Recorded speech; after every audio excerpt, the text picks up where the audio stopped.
खुलुमबाय, आं रिजुमनि सर्गियारि मिरु बर' थुनलाइ आफादनि 62थि बोसोरसालिया जथुम्माखौ क'क्राझार जिल्लानि सिङाव थानाय पाटगावनि रानि कालाइस्रि फोथाराव खुंफुंनो थाखाय थि खालामनाय जाबाय।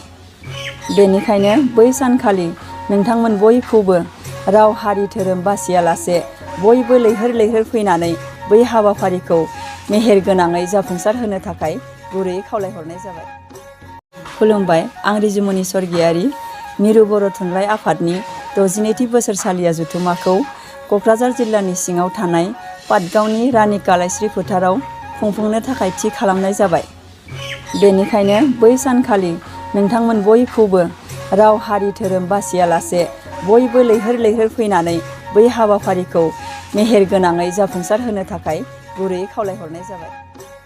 खुलुमबाय, आं रिजुमनि सर्गियारि मिरु बर' थुनलाइ आफादनि 62थि बोसोरसालिया जथुम्माखौ क'क्राझार जिल्लानि सिङाव थानाय पाटगावनि रानि कालाइस्रि फोथाराव खुंफुंनो थाखाय थि खालामनाय जाबाय। बेनिखायनो बै सानखालि नोंथांमोन बयखौबो राव हारि धोरोम बासियालासे बयबो लैहोर लैहोर फैनानै बै हाबाफारिखौ मेहेर गोनाङै जाफुंसार होनो थाखाय गुरैयै खावलायहरनाय जाबाय।